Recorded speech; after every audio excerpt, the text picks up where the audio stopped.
ಒಂದು ನಿಮಿಷ ಕಣ್ಗಳ ಮುಚ್ಚಿ ನಾವು ವಾಕ್ಯಕ್ಕೆ ಹೋಗೋಣ. ಸ್ತೋತ್ರ ಕರ್ತನೆ, ಸ್ತೋತ್ರಪ್ಪ. ಸಾಕ್ಷಿ ಹೇಳುವಂಥವರು, ಸಾಕ್ಷಿ ಹೇಳಬೇಕಾಗಿ ಬಯಸುವವರು ಎಲ್ಲರೂ ಕೂಡ ಸಾಕ್ಷಿ ನೆಲೆಗೊಳ್ಳುವುದಕ್ಕೆ ನೀನು ಕೃಪೆ ಮಾಡಬೇಕು ನಾನು ಪ್ರಾರ್ಥಿಸ್ತೇನೆ. ನಿನ್ನ ದಾಸನ ಮರೆಸಿ ನಮ್ಮೊಂದಿಗೆ ವಾಕ್ಯದಲ್ಲಿ ನಮ್ಮನ್ನು ಪ್ರತಿಯೊಬ್ಬರನ್ನ ಬಲಪಡಿಸಬೇಕೆಂದು ಯೇಸುವಿನ ನಾಮದಲ್ಲಿ ಪ್ರಾರ್ಥಿಸ್ತೇನೆ. ಆಮೇಲೆ. Hallelujah, hallelujah, hallelujah. ಮತ್ತೊಂದು ಆರ್ತಿ ನಿಮ್ಮೆಲ್ಲರನ್ನು ಕರ್ತನಾದ ಯೇಸು ಕ್ರಿಸ್ತನ ನಾಮದಲ್ಲಿ ನಾನು ಹಾರೈಸಿ ಶುಭವನ್ನು ಕೊಡುತ್ತೇನೆ. ನಾವು ಆರಾಧನೆಗೆ ಬಂದಾಗ ನಮ್ಮ ಮನಸ್ಸು, ನಮ್ಮ ಹೃದಯಗಳು ಬಹಳ ಚಂಚಲದಲ್ಲೇ ಇರ್ತೀವಿ. ಏನಾರು ಒಂದು ನಾವು ದೇವರ ಹತ್ರ ಸ್ಪೆಷಲ್ಲಾಗಿ ಪಡ್ಕೋಬೇಕು ಅಂತ ಅಲ್ವಾ? ದೇವರ ಹತ್ರ ಬಂದಾಗ ನಮ್ಗೇನು ಬೇರೆ ಅನಿಸುತ್ತೆ, ಏನೋ ಒಂದು ಸ್ಪೆಷಲ್ ನಾವು ಪಡ್ಕೊಳ್ಬೇಕು. ಯಾಕಂದರೆ ದೇವರು ಅಂದಿದ ತಕ್ಷಣ ನಮ್ಗೇನು ಬೇಕು ಅನಿಸುತ್ತೆ, ಸ್ಪೆಷಲ್ ಆಗಿರೋದು ಬೇಕು ಅನಿಸುತ್ತೆ. ಕೆಲವು ಮನೆಗಳಿಗೆ ಹೋದರೆ ಮಕ್ಕಳಲ್ಲೇ ತೆಗೆದುಕೊಳ್ಳೋಣ, ಅಪ್ಪ ಬಂದರೆ ಏನು ಕೊಡ್ತಾನೆ, ಅಮ್ಮ ಆದರೆ ಏನು ಕೊಡ್ತಾಳೆ, ಇದು ಮಕ್ಕಳಲ್ಲಿ ನಾವು ಕಾಣ್ತೀವಿ. ನಮ್ಮ ಅಪ್ಪನ ಹತ್ರ ಜೊತೆಗೆ ಹೋದರೆ ಏನು ಕೇಳಿದ್ರು ಕೊಡಿಸ್ತಾನೆ ಅಂಗಡಿಗೆ ಅಂತ ಕೆಲವು ಮಕ್ಕಳು ತುಂಬ ಜಾಣರಾಗಿ ಹೋಗಿ ಅದನ್ನು ತಗೊಳ್ಳೋರು ಇದ್ದಾರೆ. ಹಾಗೆ ಏಸಪ್ಪನ ಹತ್ರ ಬಂದಾಗ ನಮ್ಗೇನು ಅನಿಸುತ್ತೆ, ಏನೋ ಒಂದು ಸ್ಪೆಷಲ್ಲು ತೆಗೆದುಕೊಳ್ಬೇಕು. ಆದರೆ ಇವತ್ತು ಕ್ರೈಸ್ತಿಯ ವಿಶ್ವಾಸ ಜೀವಿತವು ಹೇಗಿದೆ ಅಂತ ಹೇಳಿದ್ರೆ, ಆ ರೀತಿ ಮಕ್ಕಳು ತಂದೆ ಹತ್ರ ಕೇಳಬೇಕು ಅಂದರೆ ಆ ಮಗು ಆ ತಂದೆ ಮಾತನ್ನು ಕೇಳ್ಕೊಂಡಿರ್ಬೇಕು, ತಂದೆ ಮಾತನ್ನ ಪ್ರೀತಿನ ಗೆದ್ದಿರಬೇಕು. ಆವಾಗ ತಂದೆ ಏನು ಮಾಡ್ತಾನೆ, ಈಸ್ಕೊಡ್ತಾನಲ್ವಾ. ಏನು ಕೇಳಿದ್ರು ಕೊಡಿಸ್ತಾರೆ. ಆದರೆ ಮಕ್ಕಳು ಮಾತು ಕೇಳಲಿಲ್ಲ ಅಂದ್ರೆ ಏನು ಮಾಡ್ತಾರೆ, ತಂದೆ ಕೊಡಿಸಲ್ಲ. ಹಾಗೆ ಸೃಷ್ಟಿಕರ್ತನಾದ ಯೇಸು ಕ್ರಿಸ್ತನು ನಮ್ಮೆಲ್ಲರನ್ನ ಮಕ್ಕಳನ್ನಾಗಿ ಸ್ವೀಕರಿಸಿದ್ದಾರೆ. ನಾವು ಅವ್ರನ್ನ ಅಪ್ಪ ತಂದೆ ಅಂತ ಕೂಗ್ತೀವಿ. ನಾವು ಕೂಗುವಾಗ ಅವರ ಮಾತು, ಅವರ ವಾಕ್ಯಗಳು ನಮ್ಮಲ್ಲಿ ಇದ್ದರೆ ಮಾತ್ರ ನಾವೇನು ಮಾಡೋಕ್ಕೆ ಸಾಧ್ಯ, ಸ್ಪೆಷಲ್ ಪಡ್ಕೊಳ್ಳೋದಕ್ಕೆ ಸಾಧ್ಯ. ಈಗ ಅದು ಸ್ಪೆಷಲ್ ನಮ್ಗೆ ಬೇಕು ಅಂದರೆ, ಈಗ ನಿಮಗೆ ಉದಾಹರಣೆ ನಿಮ್ಗೆ ಅರ್ಥ ಆಗೋ ಥರ ಹೇಳ್ತೀನಿ. ಇವಾಗ ನೀವು ಅದರಲ್ಲಿ ಯಾವುದ್ರಲ್ಲಿ ಇದ್ದೀರಾ ಅಂತ ತಿಳ್ಕೊಳ್ಳೋಣ. ಎದುರುಗಡೆ ನಾವು ಎಷ್ಟೋ ಮರಗಳು ನೋಡ್ತೀವಿ ಅಲ್ವಾ, ದೊಡ್ಡ ದೊಡ್ಡ ಹುಣಸೆ ಮರಗಳಿದೆ. ಅದನ್ನು ನಾವು ಕಿತ್ಕೊಂಡೋಗಿ ಬೇರೆ ಎಲ್ಲ ನೆಡೋಕ್ಕಾಗುತ್ತಾ? ಅದೇ ಪಾಟಲ್ಲಿ ಒಂದು ಗಿಡ ಇಟ್ಟಿದ್ದೀವಿ ಅಂತ ಇಟ್ಕೊಳ್ಳಿ. ಆ ಪಾಟ್ನ ಏನು ಮಾಡ್ತೀರಾ, ಊರಿಗೂ ಎತ್ಕೊಂಡು ಹೋಗ್ತೀರಾ. ಏನು ಮಾಡ್ತೀರಾ ಅವಾಗ? ಊರಿಗೂ ತಗೊಂಡು ಹೋಗ್ತೀರಾ. ಪಾಟಲ್ಲಿ ಕೂಡ ಗಿಡನೇ ಇರೋದು, ಆದರೆ ಭೂಮಿ ಮೇಲೆ ಇರೋದು ಗಿಡನೇ, ಮರನೇ. ಪಾಟಲ್ಲಿ ಕೂಡ ದೊಡ್ಡ ದೊಡ್ಡ ಮರಗಳನ್ನ ಬೆಳೆಸ್ತಾರೆ ಅಲ್ವಾ? ಈಗ ನನ್ನ ಬದುಕು ಆ ಥರ ದೇವರ ವಾಕ್ಯದಲ್ಲಿ ನೆಲೆಗೊಂಡಿರುವ ಆ ಮರಗಳ ಥರ ಇದೆಯಾ, ಅಥವಾ ಪಾಟಲ್ಲಿ ಇಟ್ಟಿರುವಂಥ ಗಿಡವಾಗಿದೆಯಾ? ಇವತ್ತು ನೀನು ಇಲ್ಲಿಂದ ಅಲ್ಲಿಗೆ, ಅಲ್ಲಿಂದ ಇಲ್ಲಿಗೆ ದೇವರ ಆಶೀರ್ವಾದ ಮಾತ್ರನೇ ಹುಡ್ಕೊಂಡು ತಿರುಗಾಡುವಂಥ ಪಾಟ್ ವಿಶ್ವಾಸಿ ಆಗಿದೆಯಾ, ಅಥವಾ ಒಂದು ಕಡೆ ಸ್ಥಿರವಾಗಿ ನಿಂತ್ಕೊಂಡು ವಾಕ್ಯದಲ್ಲಿ ನಾವು ನೆಲೆಗೊಳ್ಳಬೇಕು ಅನ್ನೋ ವಿಶ್ವಾಸಿ ಆಗಿದೆಯಾ? ನಾವು ಅದನ್ನು ತಿಳ್ಕೋಬೇಕು. ಈಗ ನಾವು ವಿಶ್ವಾಸಿಯಾಗಿದ್ದರೆ ನಾವೇನು ಮಾಡ್ತೀವಿ, ದೇವರ ಮಾತುಗಳು ಪ್ರತಿಯೊಬ್ಬರನ್ನ ಬದಲಾಯಿಸಬೇಕು, ಅವರ ಆಶೀರ್ವಾದ ಹೊಂದುವಂಥವರಾಗಿರಬೇಕು, ನಿತ್ಯ ಜೀವದ ಕಡೆಗೆ ಕೊಂಡೊಯ್ಯುವ ಭಕ್ತಿ ಮಾರ್ಗವನ್ನು ತಿಳಿದವರಾಗಿದ್ದರೆ ಮಾತ್ರ ವಿಶ್ವಾಸಿ. ಯಾವ ರೀತಿ? ಭಕ್ತಿ ಮಾರ್ಗವನ್ನು ತಿಳಿದವರಾಗಿ. ಈ ಭಕ್ತಿನಲ್ಲಿ ನಮಗೆ ಎರಡು ಪ್ರಯೋಜನ ಇದೆ. ಯಾವುದಾದನ್ನು ಹೇಳ್ತೀನಿ ತಿಳ್ಕೊಳ್ಳಿ. ಈ ಭಕ್ತಿ ಅನ್ನೋದು ಇಹಲೋಕದಲ್ಲಿ ನಾವು ಬದುಕೋದಕ್ಕೆ ಬೇಕಾಗಿರುವಂಥ ಆಶೀರ್ವಾದಗಳನ್ನು ಕೊಡುವಂಥದಕ್ಕೆ ಭಕ್ತಿ ಪ್ರಯೋಜನವಾಗಿದೆ, ಉಪಯೋಗವಾಗಿದೆ. ಹಾಗೆ ಭಕ್ತಿ ಅನ್ನೋದು ಪರಲೋಕದ ಆಶೀರ್ವಾದಗಳಿಗೂ ಕೂಡ ನಮಗೇನಾಗಿದೆ, ಪ್ರಯೋಜನವಾಗಿದೆ, ಸಹಾಯವೂ ಆಗಿದೆ. ಸೊ ಭಕ್ತಿ ಅನ್ನೋದು ಭೂಮಿಯಲ್ಲಿರುವಾಗಲೂ ಬೇಕಾಗಿದೆ, ಪರಲೋಕಕ್ಕೆ ಹೋಗೋದಕ್ಕೂ ಬೇಕಾಗಿದೆ. ಇವಾಗ ಇಹಲೋಕದ ವಿಷಯಗಳಲ್ಲಿ ಅಂತ ಹೇಳುವಾಗ ದೇವರ ಮಾತು ನಮ್ಮನ್ನು ಏನಂತ ಹೇಳುತ್ತೆ, ವಾಗ್ದಾನಗಳು ಹೇಳ್ತೀವಿ. ದೇವರು ಏನು ಹೇಳ್ತಾರೆ, ನಾನು ಕೈ ಬಿಡುವುದಿಲ್ಲ ಅಂತ ಹೇಳ್ತಾರೆ. ಈ ಮಾತು ನಮಗೇನಾಯಿತು, ಒಂದು ಆರ್ಲಿಕ್ಸ್ ಕೊಡ್ದಂಗೆ. ಏನಂತ ಹೇಳಿದೆ, ನಾನು ಕೈ ಬಿಡುವುದಿಲ್ಲ ಅಂತ ಹೇಳಿದ್ರೆ ಒಂದು ಆರ್ಲಿಕ್ಸ್ ಬಂದಂಗೆ ಆಯಿತು. ಮತ್ತೆ ದೇವರು ಹೇಳ್ತಾರೆ, ನಿನ್ನನ್ನು ನಾನು ಅಂಗೈಯಲ್ಲಿ ಚಿತ್ರಿಸಿದ್ದೇನೆ, ನಿನ್ನ ಪೌಳಿ ಗೋಡೆಗಳು ಸದಾ ನನ್ನ ಕಣ್ಣೆದುರಿನಲ್ಲಿವೆ, ಭಯಪಡಬೇಡ, ನಾನು ನಿನ್ನೊಂದಿಗಿದ್ದೇನೆ. ಈ ಮಾತೆಲ್ಲ ನಮ್ಗೇನು ಮಾಡುತ್ತೆ, ಒಂಥರ ಸ್ಟ್ರೆಂತ್, ಒಂದು ಬಲ. ಈ ಬಲನ ಇಟ್ಕೊಂಡು ಈ ಭೂಮಿ ಮೇಲೆ ನಾವು ಬದುಕ್ತಾ ಇರೋವಾಗೆ ನಮಗೆ ಬಲಪಡಿಸೋದಕ್ಕೆ ಏನಾದ್ರು ಬೇಕು. ಈ ಶರೀರಕ್ಕೆ ಆರೋಗ್ಯವಾಗಿರೋದಕ್ಕೆ ಪ್ರೋಟೀನ್, ವಿಟಮಿನ್ ಹೇಗೆ ಅವಶ್ಯಕತೆ ಇದೆಯೋ ಹಾಗೆ ವಾಗ್ದಾನಗಳು ನಮಗೆ ಪ್ರೋಟೀನ್, ವಿಟಮಿನ್ ಇದ್ದಂಗೆ. ಇದನ್ನು ತಗೊಂಡು ನಾವೇನು ಮಾಡ್ತೀವಿ, ಧೈರ್ಯವಾಗಿರ್ತೀವಿ. ಈ ರೀತಿಯಾಗಿ ಭಕ್ತಿಯಲ್ಲಿ ನಾವು ಈ ಲೋಕದಲ್ಲಿ ಬದುಕುವುದಕ್ಕೆ ಈ ಭಕ್ತಿ ಅನ್ನೋದು ಪ್ರಯೋಜನವಾಗಿದೆ. ಹಾಗೆ ಪರಲೋಕಕ್ಕೆ ನಾವು ಹೋಗಬೇಕು ಅಂದರೆ ಈ ಭಕ್ತಿ ಅನ್ನೋದು ಇದ್ರೇ ನೀನು ನಿತ್ಯ ಜೀವದ ಕಡೆ ನಾನು ಹೋಗಬೇಕು, ನಿತ್ಯ ಜೀವ ಸೇರೋದಕ್ಕೆ ನಾನು ಸಿದ್ಧನಾಗಬೇಕು ಅನ್ನೋದಕ್ಕೆ ಈ ಭಕ್ತಿ ಅದಕ್ಕೆ ಕೂಡ ಸಹಾಯ ಮಾಡುತ್ತೆ. ಭಕ್ತಿಯಲ್ಲಿ ಬದುಕಬೇಕು, ಭಕ್ತಿಯಲ್ಲೇ ನೆಲೆಗೊಳ್ಳಬೇಕು ಅಂತ ಯಾರ್ಯಾರು ನೆಲೆಗೊಳ್ತಾರೋ ಅವರಿಗೆ ದೇವರು ಒಂದು ಮಾತನ್ನು ಕೀರ್ತನೆಗಾರನ ಮೂಲಕ ಒಂದು ಹೇಳ್ತಾರೆ. ಕೀರ್ತನೆಗಳು 25ನೇ ಅಧ್ಯಾಯ ಕೀರ್ತನೆಗಳು 25ನೇ ಅಧ್ಯಾಯ 12ನೇ ವಾಕ್ಯವನ್ನು ನಾವು ಗಮನಿಸುವಾಗ ಅಲ್ಲಿ ಒಂದು ಅದ್ಭುತವಾದ ಮಾತು ಬರೆಯಲ್ಪಟ್ಟಿದೆ. ಯಾವನು ಯೆಹೋವನಲ್ಲಿ ಭಯಭಕ್ತಿ ಉಳ್ಳವನೋ ಅವನಿಗೆ ಉಚಿತವಾದ ಮಾರ್ಗವನ್ನು ಆತನು ಬೋಧಿಸುವನು. ಈಗ ನಿನಗೆ ಭಯಭಕ್ತಿ ಬಂತು ಅಂದರೆ 2 ವಿಧವಾದ ಆಶೀರ್ವಾದಗಳನ್ನ ಇಲ್ಲಿ ದೇವರು ತೋರಿಸ್ತಿದ್ದಾರೆ. ಏನಂತೆ, ಯಾವುದೇ ಫೀಸ್ ಇಲ್ಲ, ಯಾವುದೇ ಚಾರ್ಜ್ ಇಲ್ಲ, ಉಚಿತವಾಗಿ ನೀನು ಬದುಕಕ್ಕೆ ಬೇಕಾಗಿರೋ ಮಾರ್ಗವನ್ನು ಮೊದಲನೇದಾಗಿ ಬೋಧನೆ ಮಾಡ್ತಾರೆ. ಏನು ಮಾಡ್ತಾರೆ ಅವರು? ಬೋಧನೆ. ಆ ಬೋಧನೆ ನಿಮ್ಗೆ ಸಿಗೋದಕ್ಕೋಸ್ಕರ ನೀವು ಆರಾಧನೆಗೆ ಬರೋದು. ಹಲ್ಲೆಲೂಯಾ. ಮಕ್ಕಳು ವಿದ್ಯಾವಂತರಾಗೋದಕ್ಕೂ ಬುದ್ಧಿವಂತರಾಗೋದಕ್ಕೆ ಹೇಗೆ ಶಾಲೆಗಳಿಗೆ ಹೋಗ್ತಾರೋ ಹಾಗೆ ಚಿಕ್ಕವರಿಂದ ದೊಡ್ಡವರವರೆಗೂ ವಿಶ್ವಾಸಿ ಅಂತ ಕರೆಯಲ್ಪಡುವವರು ಕ್ರಿಸ್ತನ ಹಿಂಬಾಲಕರು. ಏನು? ಕ್ರಿಸ್ತನ ಹಿಂಬಾಲಕರು ಆರಾಧನೆಗೆ ಬಂದ್ರೇನೆ ನಿಮಗೆ ಆ ಉಚಿತವಾದ ಮಾರ್ಗವನ್ನು ದೇವರು ಬೋಧನೆ ಮಾಡ್ತಾರೆ. ಹಲ್ಲೆಲೂಯಾ. ಆ ಉಚಿತವಾದ ಮಾರ್ಗವನ್ನು ಬೋಧಿಸಿ ನೆಕ್ಸ್ಟ್ 13ನೇ ವಾಕ್ಯ ಓದಿ. ಅವನು ಸುಖದಿಂದಲೇ ಇರುವನು. ಅವನೇನಾಗಿರ್ತಾನೆ? ಯಾವಾಗ ಬೋಧನೆ ಪಡ್ಕೊಳ್ತಾನೋ ಅವನು ಸುಖದಿಂದಲೇ ಇರುವನು. ಅವನ ಸಂತತಿಯವರು ದೇಶವನ್ನು ಅನುಭವಿಸುವರು. ಈ ದೇಶವನ್ನು ಅನುಭವಿಸುವರು ಅಂದ ತಕ್ಷಣ ನೀವು ಮೋದಿ ಸೀಟ್ ಕೂತ್ಕೊಳ್ತೀರಿ ಅಂತ ಅರ್ಥನಾ? ಅಥವಾ ಯಡಿಯೂರಪ್ಪ ಸೀಟ್ ಕೂತ್ಕೊಳ್ತೀವಿ ಅಂತ ಅರ್ಥನಾ? ಅಥವಾ ಸಿದ್ದರಾಮಯ್ಯ ಸೀಟ್ ಕೂತ್ಕೊಳ್ತೀವಿ ಅಂತ ಅರ್ಥನಾ? ಹಾಗಲ್ಲ. ದೇಶವನ್ನು ಅನುಭವಿಸಿರಿ ಅಂತ ಹೇಳಿದ್ರೆ ಈ ಭೂಮಿ ಮೇಲೆ ನಾವು ನೆಮ್ಮದಿಯಾಗಿ ಬದುಕೋದು ಸಾಧ್ಯ. ಹಲ್ಲೆಲೂಯಾ. ನೆಮ್ಮದಿ ಇಲ್ದ್ರೆ ಇವತ್ತು ಎಷ್ಟೋ ಜನ ಇದ್ರೆ ನೆಮ್ಮದಿಯಾಗಿರ್ಬೇಕು ಅಂತ ಬೋರ್ಡ್ಗಳು ಹಾಕೊಂಡು ತಿರುಗ್ತಾರೆ ತುಂಬ ಜನ. ಆಟೋ ಮೇಲೆ, ಕಾರ್ ಮೇಲೆ ಏನಂತೆ ಇದ್ರೆ ಹೇಳಿದ ತಕ್ಷಣ ನಿಮಗೆಲ್ಲ ಒಳಿಯುತ್ತೆ, ಯಾರು ಬರ್ದಿದ್ದು ಯಾರು ಹೇಳಿದ್ದು ಅಂತ ಎಲ್ಲ ಗೊತ್ತಾಗುತ್ತೆ ಎಲ್ರಿಗೂ. ಆದರೆ ಆ ರೀತಿ ಬದುಕೋದು ಕಷ್ಟ. ದೇವ್ರ ಜೊತೆಗಿದ್ರೆ ಮಾತ್ರ. ಅವ್ರು ಹೇಳ್ತಾರೆ, ನಾನು ನನ್ನ ಸಮಾಧಾನ ನಿಮಗೆ ಬಿಟ್ಟು ಹೋಗ್ತೀನಿ ಅಂತ ಹೇಳ್ತಾರೆ. ಆಗ ದೇವರ ಸಮಾಧಾನ ನಮಗೆ ಬೇಕು ಅಂತ ಹೇಳಿದ್ರೆ ನಿನಗೆ ಭಯಭಕ್ತಿ ಬೇಕು. ಭಯಭಕ್ತಿ ಬಂತು ಅಂದರೆ ನಿನಗೆ ಉಚಿತವಾದ ಮಾರ್ಗವನ್ನು ಬೋಧನೆ ಮಾಡ್ತಾರೆ. ಅವನು ಸುಖದಿಂದ ಇರ್ತಾನೆ, ಅವನು ದೇಶವನ್ನು ಅನುಭವಿಸ್ತಾನೆ. ಈಗ ನೆಕ್ಸ್ಟ್ ನೋಡಿ, ಇದು ಬಹಳ ಮುಖ್ಯವಾದದ್ದು. ಅದನ್ನ ಯೆಹೋವನು ತನ್ನ ಸದ್ಭಕ್ತರಿಗೆ ಆಪ್ತ ಮಿತ್ರನಂತಿರುವನು. ಹಲ್ಲೆಲೂಯಾ. ಒಳ್ಳೆ ಫ್ರೆಂಡ್ಸ್, ಬೆಸ್ಟ್ ಫ್ರೆಂಡ್ ಆಗಿರ್ತಾರೆ. ನಮ್ಮೆಲ್ಲರಿಗೂ ಅನುಭವಗಳಿದೆ. ಹೆತ್ತವರಿಗಿಂತ, ಹಿರಿಯರಿಗಿಂತ ನಮ್ಮ ಪ್ರಪಂಚದಲ್ಲಿ ಎಷ್ಟೋ ಜನ ನಮಗೆ ಸಂಬಂಧಗಳಿದೆ. ಆದರೆ ಬೆಸ್ಟ್ ಫ್ರೆಂಡ್ ಹತ್ರ ಹೇಳ್ಕೊಂಡಂಗೆ ಯಾರ ಹತ್ರ ಹೇಳ್ಕೊಳ್ಳಲ್ಲ ನಾವು. ಕರೆಕ್ಟಾ? ಬೆಸ್ಟ್ ಫ್ರೆಂಡ್ ಹತ್ರ ನಾವೇನು ಮಾಡ್ತೀವಿ? ಎಲ್ಲ ರಹಸ್ಯನೇ ಇರಲ್ಲ ಅವನಿಗೆ. ಯಾರನ್ನಾರು ಹಿಡಿಬೇಕು ಅಂದ್ರೂ ಕೂಡ ಬೆಸ್ಟ್ ಫ್ರೆಂಡನ್ನ ಹಿಡಿದ್ರೆ ಅವ್ರನ್ನ ಹಿಡ್ದಾಕ್ತಾರೆ. ಹಾಗೆ ಆಪ್ತ ಮಿತ್ರನಂತಿರುವನು ದೇವರು. ಹಲ್ಲೆಲೂಯಾ. ತಂದೆಯಾಗಿರ್ತೀನಿ ಅಂತಾರೆ, ತಾಯಿಯಾಗಿರ್ತೀನಿ ಅಂತಾರೆ, ಸ್ನೇಹಿತನಾಗಿನೇ ಇರ್ತೀನಿ ಅಂತಾರೆ, ಬೆಸ್ಟ್ ಫ್ರೆಂಡ್ ಆಗಿರ್ತೀನಿ ಅಂತಾರೆ. ಎಂಥ ಒಳ್ಳೆಯ ದೇವರು ನೀನು, ನಾನು ಆರಾಧಿಸುವ ದೇವರು. ಅಂದರೆ ಇದನ್ನು ವಿಶ್ವಾಸಿ ಮರಿಬಾರ್ದು. ಇವತ್ತಿನ ಸಂದೇಶ ಪೂರ್ತಿ ವಿಶ್ವಾಸಿಗಳಿಗೆ, ಹೊಸಬರಿಗಲ್ಲ. ಚೆನ್ನಾಗಿ ಅರ್ಥ ಮಾಡ್ಕೊಳ್ಳಿ. ಇವತ್ತಿನ ಸಂದೇಶ ಪೂರ್ತಿಯಾಗಿ ಮೊದಲನೇದಾಗಿ ವಿಶ್ವಾಸಿಗಳು ಕಲ್ತ್ಕೊಳ್ಬೇಕಿವು. ಇವತ್ತು ವಿಶ್ವಾಸಿಗಳೇ ಕಲಿಬೇಕಾದ್ರೆ ಸಾವಿರಾರು ಐತೆ. ಆದರೆ ಹೊಸಬರಿಗೆ ಹೇಳಕ್ಕೆ ಹೋಗ್ಬಿಡ್ತಾರೆ ದೇವ್ರ ಬಗ್ಗೆ. ವಿಶ್ವಾಸಿಗಳು ಸರಿಯಾಗಿ ಹುಣಸೆ ಮರ ನಿಂತಿದೆಯಲ್ಲ, ಯಾರನ್ನ ಅಲ್ಲಾಡ್ಸೋಕ್ಕಾಗುತ್ತಾ? ಅಂಥ ಮರ ಇಲ್ಲ. ಎಲ್ಲ ಹೋಗಿ ಬಾಳೆಗಿಡ ಥರ ಇದ್ದಾರೆ. ಕೈಯಲ್ಲಿ ತಳ್ಳಿದ್ರೆ ಬಾಳೆಗಿಡ ಬಿದ್ದೋಗುತ್ತೆ. ನೀವು ಒಳ್ಳೆ ಮರ ಆಗಬೇಕು, ಒಳ್ಳೆ ಫಲ ಕೊಡಬೇಕು ನೀವು. ಅದಕ್ಕೆ ದೇವರು ಯೋಹಾನ ಬರೆಸುವಾರ್ತೆಯಲ್ಲಿ ಹೇಳ್ತಾರೆ, ನಾನೇ ದ್ರಾಕ್ಷೆ ಬಳ್ಳಿ, ನೀವೆಲ್ಲ ಕೊಂಬೆಗಳು. ಅಲ್ಲಿರ್ಬೇಕು ನೀವು. ಅದು ದ್ರಾಕ್ಷೆ ಬಳ್ಳಿ, ನೀವು ಕೊಂಬೆಗಳಾಗಿದ್ದರೆ ನೀವು ದೇವರಿಗೆ ಪ್ರಯೋಜನವಾಗಿರ್ತೀರ, ಆಶೀರ್ವಾದವಾಗಿರ್ತೀರ. ಅದು ನಾವೇನು ಮಾಡ್ತೀವಿ? ನಾವೇ ದ್ರಾಕ್ಷೆ ಬಳ್ಳಿಗಳಾಗ್ತೀವಿ. ಆಗ ತೊಂದರೆ ಆಗುತ್ತೆ. ಇಲ್ಲಿ ದೇವರ ಮಾತಾದರೆ ಮರೀಬಾರ್ದು. ಒಂದು ವೇಳೆ ವಿಶ್ವಾಸಿ ಮರೆತರೆ ಭಯಂಕರವಾದ ಪರಿಸ್ಥಿತಿ ಬಂದ್ಬಿಡುತ್ತೆ. ಆ ಭಯಂಕರವಾದ ಪರಿಸ್ಥಿತಿನ ಅದೊಂದು ರೋಗ ಅಂತಲೇ ಹೇಳ್ಬೋದು. ಏನಂತ ಹೇಳ್ಬೋದು? ರೋಗ ಅದು. ಆ ಸ್ಥಿತಿ ಯಾವುದು ಅಂತ ಹೇಳಿದ್ರೆ ಕಳೆದು ಹೋಗುವುದು. ಯಾವುದ್ರಲ್ಲಿ ನಾವು ಕಳೆದು ಹೋಗ್ತಾ ಇದ್ದೀವಿ? ಇನ್ನೊಂದು ಹೇಳಿದ್ರೆ ದಾರಿ ತಪ್ಪುವುದು. ನಾವು ಕಳೆದು ಹೋಗ್ತೀವಿ, ಇಲ್ಲಾಂದರೆ ತಪ್ಪಿ ಹೋಗ್ತೀವಿ. 2 ಮಾತನ್ನು ಸತ್ಯದಲ್ಲಿ ಬರೆಸಿದ್ದಾರೆ. ಕಳೆದು ಹೋಗುವುದು, ತಪ್ಪಿ ಹೋಗುವುದು ಎಂಬುದನ್ನು ಆತ್ಮಿಕ ಭಾಷೆಯಲ್ಲಿ ಭಯಂಕರವಾದ ರೋಗ ಅಂತಲೇ ಹೇಳ್ಬೇಕದು. ಅದೇನಾಗಿದೆ ಅದು?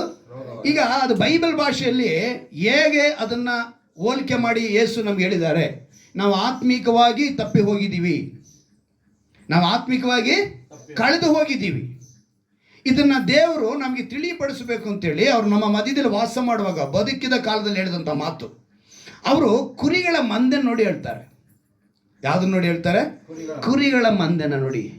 ಯೇಸು ಕ್ರಿಸ್ತನು ಪರಲೋಕದಿಂದ ಇಳಿದು ಬಂದು ಯಾವ ಪ್ರಾಂತ್ಯದಲ್ಲಿ ಸೇವೆ ಮಾಡಿದರೋ ಆ ಸ್ಥಳಗಳಲ್ಲಿ ಅಲ್ಲಿದ್ದಂಥ ಪ್ರವಾದನೆ ನೆರವೇರುತ್ತೋ ಆ ಪ್ರಾಂತ್ಯಗಳೆಲ್ಲ ನೀವು ಗಮನಿಸಿದ್ರೆ ಕುರಿ ಸಾಕಾಣಿಕೆ ಹೆಚ್ಚಾಗಿತ್ತು. ಯೇಸು ಎಲ್ಲಿ ಜನಿಸಿದ್ರೋ, ಅವರೆಲ್ಲೆಲ್ಲಿ ಸೇವೆ ಮಾಡಿದ್ರೋ, ಅವರೆಲ್ಲಿ ತಿರುಗಾಡಿದ್ರೋ ಅಲ್ಲಿ ಮುಖ್ಯ ಒಂದು ವ್ಯಾಪಾರ, ಮುಖ್ಯವಾದ ಬದುಕಿನ ಆಧಾರ ಅಂತ ಹೇಳಿದ್ರೆ ಕುರಿ ಸಾಕಾಣಿಕೆ. ಈಗ ನಾವು ಯಾವುದೇ ಒಂದು, ಇವಾಗ ನಿಮ್ಗೆ ಚೆನ್ನಾಗಿ ಅರ್ಥ ಆಗೋ ರೀತಿಯಲ್ಲಿ ಹೇಳ್ತೀನಿ. ಬಿಸ್ಕೆಟ್ ಮಾಡೋ ಕಂಪನಿ ಅಂತ ಇಟ್ಕೊಳ್ಳೋಣ. ಏನು ಕಂಪನಿ? ಬಿಸ್ಕೆಟ್ ಮಾಡೋ ಕಂಪನಿ. ಆ ಬಿಸ್ಕೆಟ್ ಮಾಡೋ ಕಂಪನಿಯಲ್ಲಿ ನಿಮ್ಗೆ ಯಾವ್ಯಾವ ರೀತಿಯಾದ ಬಿಸ್ಕೆಟ್ ಬೇಕೋ ಅದನ್ನು ಹೋಗಿ ನೀವು ನೋಡ್ಬೋದು, ಕೇಳ್ಬೋದು, ಅದನ್ನು ತೆಗೆದುಕೊಳ್ಬೋದು ಅಲ್ವಾ? ಆ ಬಿಸ್ಕೆಟ್ ಮಾಡೋ ಕಂಪ್ನಿಯಲ್ಲಿ ಹೋಗಿ ನನಗೆ ಮಾಜಾ ಜ್ಯೂಸ್ ಬೇಕು ಅಂದರೆ ಆಗುತ್ತಾ? ಯಾಕಾಗಲ್ಲ? ಅದೇನು ಕಂಪನಿ ಅದು? ಹಾಗೆ ದೇವರು ಸುತ್ತಾಡಿದಂಥ ಎಲ್ಲ ಪ್ರಾಂತ್ಯ ಕೂಡ ಕುರಿ ಸಾಕಾಣಿಕೆ. ಕುರುಬರು ಹೆಚ್ಚಾಗಿದ್ರು. ಯಾರಾಗಿದ್ರು ಅವರು? ಕುರುಬರುಗಳು ಹೆಚ್ಚಾಗಿದ್ರು. ಕುರಿ ಸಾಕಾಣಿಕೆ ಇತ್ತು. ಅದೇ ಒಂದು ವ್ಯಾಪಾರ, ಅದೇ ಬದುಕಿನ ಆಧಾರ. ದೇವರು ನೋಡಿದ್ರು, ಓಹೋ ಇವಾಗ ಇವರಿಂದನೇ ಆ ವಿಷಯ ತೆಗೆದು ಇವ್ರಿಗೆ ಅರ್ಥ ಆಗೋ ಭಾಷೆ ನಾನು ಹೇಳಬೇಕು ಅಂತೇಳಿ ಅವ್ರೇನು ಮಾಡ್ತಾರೆ, ಆ ವಿಷಯನ ತೆಗೆದುಕೊಳ್ತಾರೆ. ಕುರಿ ಮಂದೆಗಳಿಗೆ ಅವ್ರು ಹೋಲಿಸಿ ಹೇಳ್ತಾರೆ. ಅಂದರೆ ಕುರಿ ಸಾಕಾಣಿಕೆ ಅವರು ಇದ್ದಂಥ ಎಲ್ಲ ಸ್ಥಳದಲ್ಲಿತ್ತು. ಅದು ಆಮೇಲೆ ಕಾಲಕ್ರಮೇಣ ಅದು ಒಳ್ಳೆ ವ್ಯಾಪಾರ ಆಯಿತು. ಇಡೀ ಪ್ರಪಂಚ ಪೂರ್ತಿ ನಡೀತಾ ಇದೆ ಇವತ್ತು. ಕುರಿ ಸಾಕಾಣಿಕೆ ಅನ್ನೋದು ಪ್ರಪಂಚ ಪೂರ್ತಿಯಾಗಿ ಇರುವಂಥದ್ದು. ಅಂದರೆ ಕುರುಬರು ಪ್ರಪಂಚ ಪೂರ್ತಿಯಾಗಿ ಇದನ್ನೊಂದು ಕಸುಬಾಗಿ ಇವತ್ತು ಪ್ರಾಮುಖ್ಯವಾಗಿ ಯೂದೇಯ, ಗಲೀಲಾಯ, ಸಮಾರ್ಯ ಈ ಪ್ರದೇಶಗಳು, ಪ್ರಾಂತ್ಯಗಳು ನೀವು ನೋಡಿದ್ರೆ ತುಂಬ ಇತ್ತು. ಸೌದಿನಲ್ಲಿ ಕೂಡ ಇತ್ತು ಕುರಿ ಸಾಕಾಣಿಕೆ. ಸೌದಿನಲ್ಲಿ ನೀರಿನಲ್ಲಿ ತುಂಬ ಕಷ್ಟ, ಗಲ್ಫ್ನಲ್ಲಿ. ಆದರೆ ಅಲ್ಲೂ ಕೂಡ ಏನಿತ್ತು? ಕುರಿ ಸಾಕಾಣಿಕೆ ಇತ್ತು. ಎಲ್ಲ ಕಡೆ ಈ ಕುರಿ ಸಾಕಾಣಿಕೆ ಅನ್ನೋದು ಅಷ್ಟು ಹೆಚ್ಚು. ದೇವರು ಆಗಲೇ ತನ್ನ ಜನರಿಗೆ ನನ್ನ ಸುತ್ತಲೂ ಇರುವಂಥ ವಿಷಯನ ಗಮನಿಸಿದ್ರು. ಈ ವಿಷಯದಿಂದಲೇ ಇವ್ರಿಗೆ ಏನಾದ್ರು ಒಂದು ಉಪದೇಶ ಮಾಡಬೇಕು, ನಾನು ಬೋಧನೆ ಮಾಡಬೇಕು ಅಂತೇಳಿ ಒಂದು ಸಾಮ್ಯವನ್ನು ಅವ್ರಿಗೆ ಹೇಳ್ಕೊಡ್ತಾರೆ. ಅಂದಿನ ಕಾಲಕ್ಕೆ ನಡೆದಂಥ ಕಾರ್ಯಗಳನ್ನ ಯಾವತ್ತೂ ಅದಕ್ಕೆ ಹೇಳಿದ್ವಿ. ಇವಾಗ ನಿಮ್ಗೆ ಬಿಸ್ಕೆಟ್ ಫ್ಯಾಕ್ಟ್ರಿ ಮಾಸ ಅಂತ ಹೇಳಿದ ತಕ್ಷಣ ನನಗೇನು ಅರ್ಥ ಆಗೋಯ್ತು? ಓ ಹಾಗೇನೆ ದೇವರು ಯೋಚನೆ ಮಾಡಿದ್ರು, ಇದು ಸುತ್ತ ಇದೆ ಈ ವಿಷಯ, ಇವಾಗ ನಾನು ಇದನ್ನೇ ಇವ್ರಿಗೆ ಹೇಳ್ಕೊಟ್ರೆ ಇವರಿಗೆ ಸರಿಯಾಗಿ ಅರ್ಥ ಆಗುತ್ತೆ ಅನ್ನೋ ಒಂದು ಕಾರಣಕ್ಕೆ ಅವ್ರು ಏನು ಮಾಡಿದ್ರು, ಆ ಕಳೆದು ಹೋದ ವಿಷಯನ, ತಪ್ಪಿ ಹೋದ ವಿಷಯವನ್ನು ಹೇಳ್ತಾರೆ. ಅಂದರೆ ಈ ವಿಷಯಕ್ಕೆ ಬಂದಾಗ ಕುರುಬನು ತನ್ನ ಕುರಿ ಮಂದೆಯನ್ನು ಮೇಯಿಸ್ತಿದ್ದಾಗ ಒಂದು ಕುರಿ ಮಾತ್ರ ಕಳೆದೋಯ್ತು. ಅವನಿಗೇನಿತ್ತು? ಕುರಿ ಮೇಯಿಸ್ತಾ ಇದ್ದಾನೆ. ಆ ಕುರಿ ಮೇಯಿಸಿದ್ರೆ ಒಂದು ಮಾತ್ರ ಕಾಣ್ತಿರ ಹೊರಟೋಯ್ತು, ಕಳೆದು ಹೊರಟೋಯ್ತು.